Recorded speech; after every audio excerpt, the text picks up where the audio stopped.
Hey everyone, my name is Tara. Welcome to my YouTube channel. For those of you who do not know me, I am a quantum healing hypnosis practitioner and spiritual guide. And I like to hop on and share some of the wonderful insights that my clients receive during their QHHT sessions because I do feel like a lot of times they're just so powerful that they're meant not only for them, but for me, for you, and it's only fair that I share it with everyone. So I'm going to call the client Mary, and I always call the client Mary just to maintain confidentiality, and so nobody gets upset. So Mary was in the past life portion of her QHHT experience, and she was in a place, I can only describe it as like a Grecian paradise. They were all wearing long white robes with gold braided belts, and there was like fountains everywhere, but they were inside of a place, but that kind of had no ceiling, and it was just beautiful, peaceful, beautiful. They all had their own little living areas with just like a curtain, and it was just very communal and just peaceful. They barely ate, and when they did eat, they ate fruit. They didn't work. Their life was basically just to exist in this space and just kind of enjoy and rest. And it seemed wonderful. It sounded like a vacation that I want to go on. But anyway, there came a time, an important day during this life where like an alien spaceship kind of landed on their planet, and they never went out to help the aliens.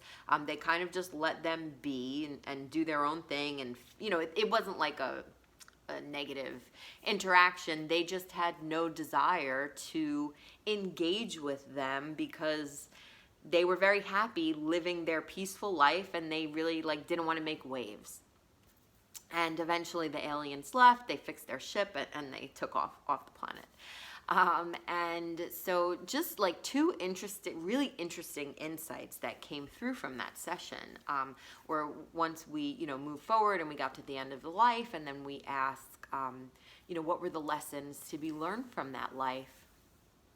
One of the lessons that she said she learned was, while everything was seemingly perfect, it was extremely boring.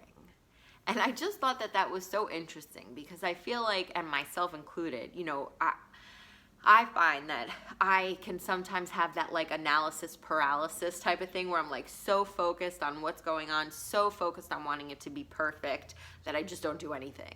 And I've really been learning to overcome that just by pushing through it. There was a time that I was kind of waiting for it to go away, kind of doing all the work that I thought I needed to do, the confidence boosting, the wound healing, the energetics, all of that. And then I recently took a coaching group for myself, and they were like, it's never going to go away. You just have to push through it. And so that kind of went off on a little of a tangent. But anyway, so the whole idea was that perfectionism is boring. Perfectionism doesn't really do us any good. There's nothing interesting about it. While they had a very good life there, it was very boring. And, there was really nothing to do, nothing to even motivate you to kind of get up in the daytime. And, actually, now that I'm saying it, I believe it was always daytime. They didn't sleep. Like I said, they barely ate. They were just kind of existing in this peaceful state. And while it sounded nice, it was not. It kind of felt, like really nothing. And so I thought that was really interesting that message came through that was just perfectionism is boring, and really to embrace being imperfect and really just allow that, allow yourself to feel that for a minute. I know we say it all the time, but really perfectionism is boring. You know, who wants to be that way? I mean, like I said, it might be nice for a day or two, like a vacation, but is that really something that you would want forever, where it's just kind of like nothingness, seemingly perfect and just nothing? I don't know.